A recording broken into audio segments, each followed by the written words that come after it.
दोस्तों, हेलो। स्वागत है आप सबका हमारे यूट्यूब चैनल था क्यू रिएक्टर्स पर। और आज हम अपनी कंट्री और डेवलपमेंट्स को लेकर एक वीडियो पे रिएक्शन करने वाले हैं। तो वीडियो के टाइटल जो होगा बताएंगे जेके भाई। तो जो टाइटल है वो है this country is planning to buy a lot of Indian weapons, BrahMos deal. तो बस शुरुआत है। तो जैसा कि आप लोगों ने सुना कि हमारे जो देश में जो ब्रह्मोस मिसाइल का जो इन्वेंशन हुआ है, तो कुछ देश हैं उसके साथ साथ तो मतलब ये लेना तो शुरुआत है। अभी इनके बाद भी जो मेड इन इंडिया जो वेपन्स हैं उसे भी परचेज करेंगे। तो आइए वीडियो हम लोग साथ में देखेंगे। So let's watch. नमस्कार and welcome to world affairs. मैं हूं प्रशांत धवन। नाउ आज के समय आप सब लोगों को पता लग चुका होगा कि फिलीपींस कौन सा कंट्री है, कहां पर लोकेटेड है। ये बहुत न्यूज में था रिसेंटली क्योंकि फिलीपींस बना है ब्रह्मोस मिसाइल का पहला परचेजर।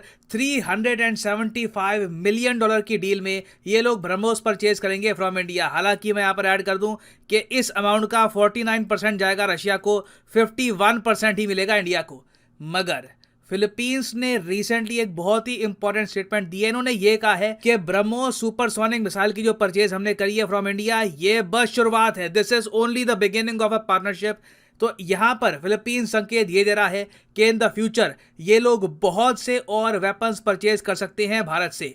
नाउ इस वीडियो में हम बात करेंगे कि फिलीपींस को इन द फ्यूचर इंडिया कौन कौन से वेपन्स बेच सकता है, यहां पर पोटेंशियल क्या है, और सबसे बड़ी बात, फिलीपींस एक ऐसा कंट्री जिसको यूएसए ने सिक्योरिटी गारंटी दे रखी है। यूएसए ने लिटरली लिखित रूप में एक ट्रीटी के अंडर बोल रखा है कि फिलीपींस पे अटैक मतलब कि यूएस पे अटैक। तो ऐसा कंट्री, तो ये इस चीज़ से मैं कुछ मतलब परहेज करता हूँ कि जैसे यूएस ने कहा इनकी गारंटी ले रखी है, तो फिर इसकी क्या ज़रूरत पड़ी है। और मुझे लगता है किसी पे डिपेंड होके रहना कोई समझदारी नहीं होती है। जैसे कि अभी रिसेंटली हमने एक युद्ध देखा, मतलब वॉर, जैसे कि रसिया और यूक्रेन। इसमें भी नाटो में और यूएस आता है। तो इसमें भी यही कहा जा रहा था कि इन्होंने ही जो यूक्रेन था उनके प्रेसिडेंट को एकदम झाड़ पे चढ़ा दिया था कि we will help you, but इन लोगों ने उनकी कोई भी मदद नहीं करी बिल्कुल। तो इस तरह किसी पे डिपेंड होना सही नहीं। तो आइए आगे देखते हैं फिर। अब इंडिया से वेपन्स क्यों परचेज कर रहा है, डिस्कस करेंगे इस वीडियो में इन डेप्थ। काफी कुछ यहाँ पे आपको जानने को मिलेगा। मगर आगे बढ़ने से पहले आपसे एक क्वेश्चन पूछूंगा। क्वेश्चन यहाँ पर यह है, अब सरकार ने फाइनली डिसाइड कर लिया है कि 5G स्पेक्ट्रम होगा, सरकार को पैसा मिलेगा। एयरटेल, रिलायंस, जियो, ये सारी जो बड़ी कंपनियां हैं ये बिलियंस ऑफ डॉलर्स पे करके सरकार से 5G स्पेक्ट्रम परचेज करेगी। आपको ये बताना है कि सरकार 5G स्पेक्ट्रम कितने सालों के लिए बेच रही है। जो अभी ऑक्शन होगा ये कितने साल के लिए होगा, कितने साल तक एयरटेल, जियो, बाकी कंपनियों के पास ये भारत में 5G स्पेक्ट्रम ऑपरेट करने का लाइसेंस होगा। ये है यहाँ पे आपकी ऑप्शन, 5 साल, 200 साल, 20 साल या फिर 99 साल। रिसेंटली इस पर बहुत आर्टिकल पब्लिश हुए हैं। कमेंट सेक्शन में मैं चाहता हूं आप सब लोग आंसर करें। जो लोग सही आंसर करेंगे मैं पूरी कोशिश करूंगा उनकी कमेंट को हार्ट दे दूं ताकि बाकी लोग भी समझ पाए कि सही आंसर क्या है। नाउ सबसे पहले तो आते हैं यहां पर मेन क्वेश्चन पे। ब्रह्मोस ठीक है फिलीपींस ने परचेज किया, मगर यूएस की सिक्योरिटी गारंटी होने के बावजूद फिलीपींस ये मिसाइल परचेज क्यों करेगा? रीजन देखिए इसका बहुत ही सिंपल है। रिसेंटली जिस तरीके से यूएसए ने पुल आउट किया अफगानिस्तान से, और जैसे यूएस ने दूर दूर से सपोर्ट किया यूक्रेन को कि हम ज्यादा सपोर्ट नहीं कर सकते, बिल्कुल सही बात, जैसा कि मैंने कहा था वही चीज़ ये भी कह रहे हैं, हम पे बदशे है। तो ये सब देखकर अब जापान, ना सिर्फ फिलीपींस, एक्चुअली आप देखोगे जो भी देश जिनको यूएसए ने सिक्योरिटी गारंटी दे रखी है वो कंट्रीज अपना डिफेंस बजट खुद ही बढ़ा रही है, क्योंकि उनको ये बात पता है कि जब एक्चुअल वॉर स्टार्ट होगी तो जो यूक्रेन के साथ यूएस ने किया है हो सकता है कि इनके साथ भी करे। कि हम देखिए चाइना के साथ हम वॉर स्टार्ट नहीं कर सकते जापान की खातिर, ये हमारे इंटरेस्ट में नहीं होगा। तो इसलिए हम देख रहे हैं कि जापान ने भी जो अपना डिफेंस बजट है ये बढ़ाना स्टार्ट कर दिया है। फिलीपींस भी इसी रास्ते पर चल पड़ा है। इसके अलावा देखो रिसेंटली यूएसए के जो थिंक टैंक है वहां पर बहुत सी रिपोर्ट्स पब्लिश हुई, और ये जो थिंक टैंक्स की रिपोर्ट्स है मैटर इसलिए करती है क्योंकि ज़्यादातर यूएस गवर्नमेंट इन्हीं थिंक टैंक्स की रिपोर्ट के हिसाब से इवेंचुअली काम करती है। इन रिपोर्ट्स में यह लिखना स्टार्ट हो चुका है कि फिलीपींस का यूज किया अमेरिका को। यूएस भी अब आज के समय अपने एलाइज चुन के बना रहा है कि हाँ ये काम का कंट्री है, ये जेन्युइनली हमारी हेल्प कर सकता है। ये अमेरिकन खुद सोच रहे हैं कि फिलीपींस आसियान कंट्री, छोटा सा देश है, ना जरा आबादी है, ना जरा मिलिट्री है, ना जरा डिफेंस बजट है, तो क्या फिलीपींस अमेरिका का एक यूजलेस एलाई है?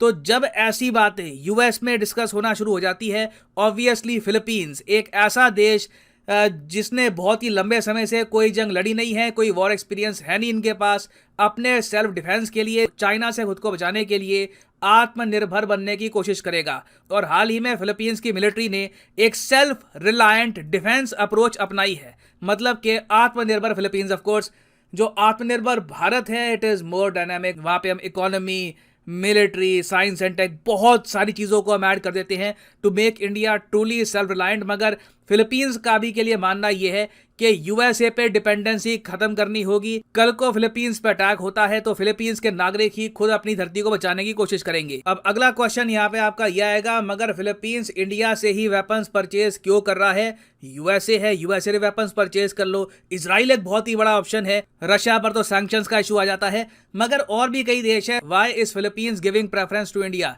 देखिए, इंडिया से फिलीपींस को state of the art weapons मिल सकते हैं ज़्यादा अफोर्डेबल रेट्स पर। हमारा अभी तक एक डिफेंस एक्सपोर्टर के मामले में बड़ा ब्रांड नहीं बना। आप कह सकते हैं इजराइल, आप अगर देखो अपना ब्रांड भी बेचता है इजराइल के वेपन्स। आप खुद, आपके माइंड में आता है कि एक कोई मिसाइल है, ये इजराइल में बना है, इमीडिएटली आपके माइंड में एक इमेज आएगी, वाह definitely state of the art होगा, कुछ खास होगा इस मिसाइल में। तो सिंस इंडिया के पास अभी वो एक ब्रांड वैल्यू है नहीं डिफेंस मार्केट में, तो इंडिया के वेपन्स रिलेटिवली सस्ते हैं कंपेयर टू अदर ऑप्शंस। और सिंस फिलीपींस का टोटल बजट ही आप अगर देखो तो $4.4 बिलियन का है, इसमें से आप इमेजिन कर सकते हैं ये सैलरीज पे करते हैं, पेंशन पे करते हैं, कई और खर्चे होते हैं मिलिट्री के। तो जो प्रोक्योरमेंट का अमाउंट बचता है इनके पास, मेरे हिसाब से $1 बिलियन से ऊपर का नहीं होता होगा। उसमें से आप इमेजिन कर सकते हैं कि $375 मिलियन तो इंडिया ने ले लिए ब्रह्मोस मिसाइल के। उस सब के अलावा एक बहुत ही बड़ा फैक्टर यहाँ पर यह भी आता है कि फिलीपींस को भी इश्यूज हैं चाइना से, इंडिया को भी इश्यूज है चाइना से, तो फिलीपींस और इंडिया नेचुरल पार्टनर्स भी यहाँ पर बन जाते हैं। फिलीपींस डिपेंड कर सकता है इंडिया पे कि कल को अगर वॉर होती है, कॉन्फ्लिक्ट होती है, तो इंडिया की तरफ से स्पेयर पार्ट्स या फिर वेपनरी की कमी नहीं आएगी, इंडिया अपने ऑर्डर्स कंप्लीट करेगा। अब अगला क्वेश्चन यहाँ पर यह आता है, मगर फिलीपींस इंडिया से क्या क्या परचेज कर सकता है? देखिए, फिलीपींस की अभी के लिए सबसे बड़ी नीड पता क्या है? सबमरीन। आप अगर फिलीपींस की लोकेशन देखो, समुद्र से घिरा हुआ है, चाइना की नेवी इनके लिए बहुत बड़ा थ्रेट है। ऑब्वियसली ये कुछ सबमरीन्स चाहेंगे और इंडिया ने रिसेंटली बहुत सारी डीजल इलेक्ट्रिक सबमरीन्स बनाई हैं। India is very much capable of building submarines itself, तो बिल्कुल कोई बड़ी बात नहीं है। Philippines in the future India से सबमरीन्स परचेज कर सकता है, इंडिया की कंपनियों को सबमरीन के ऑर्डर दे सकता है। It can very much happen. ये ऑर्डर ऐसे नहीं होंगे कि $2-3 बिलियन के इकट्ठे आ गए, क्योंकि इनका जो डिफेंस बजट है खुद $4 बिलियन का है। ये ऑर्डर्स कोई बड़ी बात नहीं है, 1.5-2 साल बाद भी आए, बट डेफिनेटली फिलीपींस इंडिया से डिफेंस इक्विपमेंट परचेज करेगा, चाहे वो सबमरीन हो। उसके अलावा एक पॉसिबिलिटी ये भी है, आकाश मिसाइल डिफेंस सिस्टम।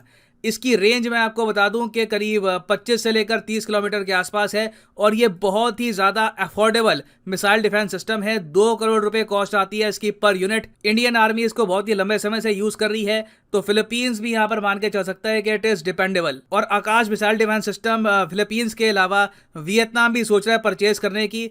कोई बड़ी बात नहीं है, फिलीपींस से पहले वियतनाम ऑर्डर कर दे आकाश मिसाइल डिफेंस सिस्टम के लिए। फिर यहाँ पे एक बहुत ही इंपॉर्टेंट बिग टिकट आइटम है Pinaka multi barrel rocket launcher. इसकी जो मैक्सिमम फायरिंग रेंज है करीब 90 किलोमीटर की है।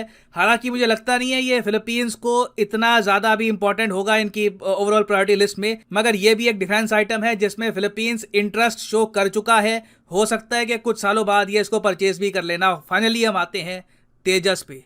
ये रिपोर्ट्स बार बार पब्लिश हुई हैं कि एक्चुअली फॉरेन कंट्री, पहला फॉरेन कंट्री जो तेजस को परचेज करेगा, तेजस फाइटर जेट को परचेज करेगा, ये फिलीपींस हो सकता है। फिलीपींस का जो क्राइटेरिया है कि बजट फ्रेंडली हो ये फाइटर जेट, इसके स्पेयर पार्ट्स आराम से मिल जाए, सर्विसिंग आराम से हो जाए। इंडिया रिलेटिवली बहुत ज़्यादा करीब है फिलीपींस के, हर तरफ आप अगर देखो तो ये सारे चेक पॉइंट्स हिट करता है। फिलीपींस ऑब्वियसली चाइना से परचेज करेगा नहीं, क्योंकि चाइना से ही इनको थ्रेट है। अमेरिकन जेट्स बहुत महंगे होते हैं, रशिया पे लग चुके हैं सैंक्शंस, रफाल जैसा फाइटर जेट ये परचेज कर नहीं पाएंगे, अगेन आउट ऑफ बजट। तो हर जगह तेजस इनके लिए एक परफेक्ट फिट है और कोई बड़ी बात नहीं है कि फिलीपींस सबसे पहले इंडिया से, ब्रह्मोस के बाद सबसे पहले इंडिया से तेजस परचेज करे। और इस सब का इम्पैक्ट कहीं ना कहीं आपको दिखेगा भारत के डिफेंस एक्सपोर्ट टारगेट की तरफ। इंडिया का टारगेट ये है कि 2025 तक, मतलब कि आज से 3 साल बाद टोटल जो डिफेंस एक्सपोर्ट है हमारा ये 35,000 करोड़ क्रॉस कर जाना चाहिए, और ये तभी क्रॉस करेगा जब आसियान देश वियतनाम और Philippines Indian defence hardware purchase करते रहेंगे। और मैं आपको ये बता दूं, यहीं से इंडिया का जो एक ब्रांड है कि इंडियन वेपन्स ये बाहर के कंट्रीज परचेज कर रहे हैं, ये ब्रांड बनना स्टार्ट हो जाएगा। उसके बाद आप देखोगे कि हमको बायर्स मिलेंगे अफ्रीका से, इवन साउथ अमेरिका से, वेरियस कंट्रीज से। तो ये एक बहुत ही, मैं ज्यादा कहूंगा, एनकरेजिंग एक डेवलपमेंट हो रही है in India's defence manufacturing sector, क्योंकि एज इंडियंस हमने कभी भी एक्सपीरियंस किया नहीं था। We were always buyer of weapons. ये हम लाइफ में पहली बार एक्सपीरियंस कर रहे हैं कि हम लोग बड़े स्केल पर डिफेंस हार्डवेयर एक्सपोर्ट करेंगे बाहर के देशों को। ना फाइनली वापस आते हैं एमसीक्यू की तरफ कि जो 5G स्पेक्ट्रम है जिसको ऑक्शन किया जाएगा, ये कितने सालों के लिए सरकार ऑक्शन करेगी? तो सही उत्तर इसका है ऑप्शन सी, 20 सालों के लिए। यहाँ पर आप देख पाओगे 20 ईयर ड्यूरेशन। पहले ये ड्यूरेशन बता रहे थे कि 30 साल के आसपास की होगी, मगर सरकार अब ड्यूरेशन कम करके बेच रही है। तो जो भी 5G अभी स्पेक्ट्रम बिकेगा 20 साल के लिए बिकेगा। 20 साल के बाद फिर से कंपनियों को लाइसेंस परचेज करना होगा from the government. Of course 20 साल बाद 5G से काफ़ी ज़्यादा एडवांस्ड टेक्नोलॉजी आ चुकी होगी। एंड फाइनली यहाँ पर मैं ये भी ऐड कर, तो वीडियो देखा, वीडियो काफ़ी अच्छा लगा। तो ये हम सभी इंडियंस के लिए बड़े गर्व की बात है कि जो पहले हम जितने भी वेपन्स होते थे आर्मी, हम सभी को एक्सपोर्ट करते थे, ठीक, सॉरी, मतलब पहले जितने भी वेपन हुआ करते थे हम उन सभी को इंपोर्ट करते थे। और अब ऐसा समय आ गया है कि हम जो वेपन्स हैं उन्हें एक्सपोर्ट कर पाएंगे आसानी से, क्योंकि ये मुझे लगता है कि रसिया ने जो भारत पे ट्रस्ट किया है तो उन्होंने भी बहुत ज़्यादा सोच समझ के किया है, क्योंकि उनकी जो यूक्रेन वॉर से उनका जो कई सैंक्शन लगे हैं, वो हथियार वगैरह ये कुछ नहीं बेच सकते हैं।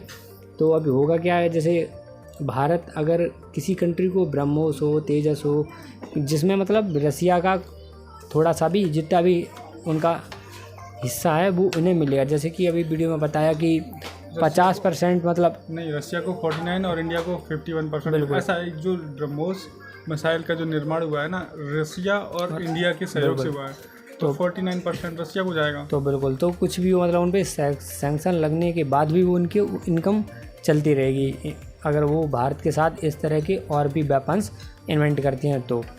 तो ये काफ़ी अच्छा वीडियो था। और आपको कैसे लगा? तो वीडियो हमेशा देखते हैं कि प्रशांत धवन के जो वीडियो होते हैं वो काफ़ी नॉलेजेबल होते हैं, और उसी कड़ी में ये वीडियो था। और क्या हम बताएं, इसमें सबसे बड़ी बात ये है कि हमेशा से इंडिया हथियारों का या फिर कोई भी मतलब डिफेंस बजट का वो खरीदार हुआ करता था। अब पहली बार हम लोग बेच रहे हैं, और इसी कड़ी में हमें लगता है कि बाकी देश भी आएंगे। वियतनाम हो गया और फिलीपींस अभी खरीद रहा है, और जापान, तो अफ्रीका से भी कई देश आ सकते हैं, साउथ अमेरिका, लैटिन अमेरिका से भी देश आएंगे। तो बहुत बड़ी बात है, और इंडिया एज ए ब्रांड यहाँ से ही बढ़ेगा। तो आप लोग बताएं जितने भी इंडियंस हैं कि आपको किस तरह की फीलिंग्स हैं कमेंट में।